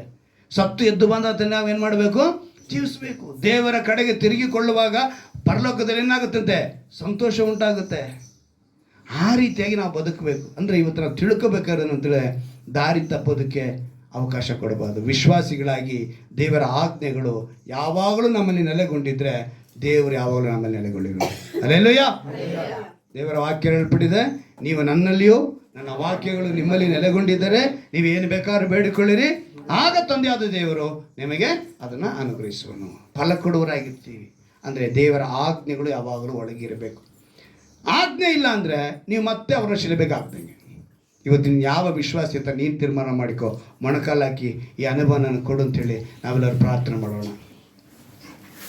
ಇವತ್ತಿನ ನಿನ್ನ ಅನುಭವ ಏನು? ದೇವರನ್ನ ಮತ್ತೆ ನೀನು ಪುನಃ ಶಿಲುಬೆಗೆ ಆಗ್ತಾ ಇದೆಯಾ? ನೀನು ಪುನಃ ಶಿಲುಬೆಗೆ ಆಗ್ತಾ ಇದ್ರೆ ಇವತ್ತು ನೀನು ಸರಿಪಡಿಸ್ಕೋಬೇಕು. ನಿನ್ನ ದೇವರ ಕಡೆಗೆ ತಿರುಗಿಕೊಳ್ಳುವ ಒಬ್ಬ ಪಾಪಿಯ ವಿಷಯವಾಗಿ ಪರಲೋಕದಲ್ಲಿ ಸಂತೋಷ ಉಂಟಾಗುತ್ತದೆ. ಸಂತೋಷ ಉಂಟಾಗೋದಕ್ಕೆ ನೀನು ಮಾಡಬೇಕಾಗಿರೋದು ಈ ಕಾರ್ಯವನ್ನೇ. ದೇವರ ಆಜ್ಞೆಗಳನ್ನು ನೆಲೆಗೊಂಡಿರಬೇಕು. ದೇವರ ಆಜ್ಞೆಗಳನ್ನು ನೆಲೆಗೊಂಡಿದ್ರೆ ಖಂಡಿತವಾಗಲೂ ಆ ಅದ್ಭುತವನ್ನು ನೀನು ಹೊಂದುವುದಕ್ಕೆ ಸಾಧ್ಯ. ದೇವರ ಬಳಿ ಈ ಮಾತನ್ನು ನಾವು ಹೊಂದಿಕೊಂಡಿದ್ದೇವೆ. ಏಸಯ್ಯ ನಮ್ಮನ್ನು ಒಪ್ಪಿಸಿಕೊಡುತ್ತಿದ್ದೇವೆ ರಾಜ. ಪರಲೋಕ ಸಂತೋಷ ಪಡುವಂತೆ ಮಾಡುತ್ತಾರೆ ಯಾವಾಗ ನಿನ್ನ ದೇವರ ಆಜ್ಞೆ ನೀನು ಒಳಗಿದ್ದೆ. ನಾನು ನಿನ್ನ ಆಜ್ಞೆಗಳನ್ನು ಮರೆಯುವುದಿಲ್ಲ ಎಂದು ನೀನು ಯಾವಾಗ ಒಪ್ಪಿಸಿಕೊಡುತ್ತೀಯೋ, ನಾನು ಆರಾಧಿಸುವ ತಂದೆಯಾದ ದೇವರು ನಮಗಾಗಿ, ನಮ್ಮನ್ನು ಕಾಪಾಡುವುದಕ್ಕಾಗಿ, ರಕ್ಷಿಸುವುದಕ್ಕಾಗಿ, ವಿಮೋಚಿಸುವುದಕ್ಕಾಗಿ ಬಂದಂಥ ಏಕೈಕ ದೇವರು, ಮರಣವನ್ನು ಗೆದ್ದು ಬಂದಂಥ ದೇವರು, ನ್ಯಾಯಾಧಿಪತಿಯಾಗಿ ಬರಲಿರುವ ಯೇಸು ಕ್ರಿಸ್ತನು, ಆತನಿಗೆ ನಾವು ಮಹಿಮೆ ಸಲ್ಲಿಸುವಂತೆ ಆತನ ವಾಕ್ಯಗಳು ಯಾವಾಗಲೂ ನಮ್ಮಲ್ಲಿರಬೇಕು. ಒಂದು ವೇಳೆ ಕರ್ತನೆ ಇವರೇನಾದ್ರು ದಾರಿ ತಪ್ಪಿದ್ದರೆ, ಇವರೊಳಗೆ ಆಜ್ಞೆಗಳಿದ್ದರೆ, ಇವರನ್ನು ನೀನು ಮತ್ತೆ ನಿನ್ನ ಮಂದೆಯಲ್ಲಿ ಸೇರಿಸು. ನಿನ್ನ ರಾಜ್ಯದಲ್ಲಿ ಇವರನ್ನ ಸೇರಿಸುವನಾಗಿ ಬದಲಾಯಿಸು. ಇವತ್ತು ವಾಕ್ಯದಲ್ಲಿ ಇವರು ನೆಲೆಗೊಳ್ಳಬೇಕು ಕರ್ತನೆ. ವಾಕ್ಯವನ್ನು ಬಿಟ್ಟು ಹೋಗಬಾರದು ರಾಜ. ಇವರಲ್ಲಿ ಆ ನೆಲೆಗೊಳ್ಳುವ ವಾಕ್ಯ 30, 60, 100ರಷ್ಟು ಫಲ ಕೊಡುವರಾಗಿ ಇವ್ರನ್ನ ಆಶೀರ್ವದಿಸುತ್ತಾರೆ. ಈ ಸ್ಥಳಕ್ಕೆ ಈ ಆರಾಧನೆಗೆ ಬಂದಿರುವಂತ ಅನೇಕರಲ್ಲಿ ಅನೇಕ ವಿಧವಾದ ಚಂಚಲಗಳು, ಗೊಂದಲಗಳು, ಸಮಸ್ಯೆಗಳು ಕರ್ತನೆ, ಒಂದೇ ಪರಿಹಾರ, ನಿನ್ನ ಮಾತನ್ನ ಅವರು ಕೇಳಿ ಅದಕ್ಕೆ ವಿಧೇಯರಾಗುವುದು. ನಿನ್ನ ಮಾತು ಅವ್ರನ್ನ ಬಲಪಡಿಸಲಿ ಕರ್ತನೆ. ತಪ್ಪಿ ಹೋದಂತ ಬದುಕನ್ನ ನಿನ್ನ ಹುಡುಕಿ ಪರಲೋಕದಲ್ಲಿ ಸಂತೋಷ ಉಂಟಾಗುವಂತೆ ನಿನ್ನ ಬಳಿ ನೀನು ಸೇರಿಸಿಕೊಳ್ಳುವುದಕ್ಕಾಗಿ ಸ್ತೋತ್ರ ರಾಜ. ಸಮಾಧಾನವಿಲ್ಲವೆಂದು, ನನಗೆ ನೆಮ್ಮದಿ ಇಲ್ಲವೆಂದು ಹುಡುಕುವಂತ ಅನೇಕ ಕುಟುಂಬಗಳು ಕರ್ತನೆ ತಪ್ಪಿ ಹೋಗಿದೆ, ಕಳೆದು ಹೋಗಿದೆ ರಾಜ. ಅವ್ರನ್ನ ನಿನ್ನ ಕೂಡಿಸಿ ನಿನ್ನ ಸಮಾಧಾನ ಆಳ್ವಿಕೆ ಮಾಡುವಂತೆ ಕೃಪೆ ಮಾಡಿಕೊಡು ರಾಜ. ಆರೋಗ್ಯದಲ್ಲಿ ಏರುಪೇರು ಕರ್ತನೆ, ಈ ಶರೀರ ಉಂಟು ಮಾಡಿರುವ ದೇವರ ಬಳಿ ನಾವು ಬೇಡಿಕೊಳ್ಳುತ್ತಿದ್ದೇವೆ ರಾಜ. ಈ ಆರೋಗ್ಯವನ್ನು ನೀನು ಸರಿಪಡಿಸು. ಒಂದು ನೂತನ ಶರೀರವನ್ನ, ನೂತನ ಅಂಗಾಂಗಗಳನ್ನ ಅಂತ ನೀನು ಕೊಡುವುದಕ್ಕೆ ಸಾಧ್ಯವುಳ್ಳ ದೇವರು ರಾಜ. ನಿನಗೆ ಆ ಸಾಮರ್ಥ್ಯವಿದೆ ಕರ್ತನೆ. ಎಂತ ಬಲಹೀನತೆ ಇದ್ದರು ಯೇಸುವಿನ ನಾಮದಲ್ಲಿ ಕರ್ತನೆ ಬಿಡುಗಡೆ ಉಂಟಾಗಲಿ ನಾನು ಪ್ರಾರ್ಥಿಸ್ತೇನೆ ರಾಜ. ಪ್ರಾರ್ಥನೆ ಮಾಡುವ ಮನುಷ್ಯನಿಂದ ಸಾಧ್ಯವಿಲ್ಲ, ಆದರೆ ಪ್ರಾರ್ಥನೆ ಕೇಳುವ ದೇವರಿಂದ ಸಾಧ್ಯ ಎಂಬ ನಂಬಿಕೆ ಅವರಲ್ಲಿ ಬರಲಿ ಕರ್ತನೆ. ಮನುಷ್ಯರ ಕೈಗಳಿಟ್ಟ ಮಾತ್ರ ಅದ್ಭುತ ನಡೆಯುವುದಿಲ್ಲ, ಆದರೆ ಯೇಸು ಎಂಬ ನಾಮದಲ್ಲಿ ಆ ಕಾರ್ಯವನ್ನು ನಡೆಯುತ್ತದೆ. ಆ ಕಾರ್ಯ ನಡೆಯುವುದಕ್ಕೆ ನೀನು ಕೃಪೆ ಮಾಡು ರಾಜ. ಆಶೀರ್ವದಿಸು, ಬಲಪಡಿಸು. ಯಾರ್ಯಾರು ಒಪ್ಪಿಸಿಕೊಟ್ಟಿದ್ದಾರೋ ನಿನ್ನ ವಾಕ್ಯದಲ್ಲಿ ನೆಲೆಗೊಳ್ಳುವಂತೆ ಕೃಪೆ ಮಾಡಿಕೊಂಡು ನಮ್ಮ ರಕ್ಷಕನ ವಿಮೋಚಕನಾಗಿರುವ ಯೇಸು ಕ್ರಿಸ್ತನ ನಾಮದಲ್ಲಿ ಪ್ರಾರ್ಥಿಸಿ ಬೇಡುವುದನ್ನು ಜೋಡು ತಂದೆಯೇ, ಆಮೆನ್. ಹಲ್ಲೆಲೂಯಾ.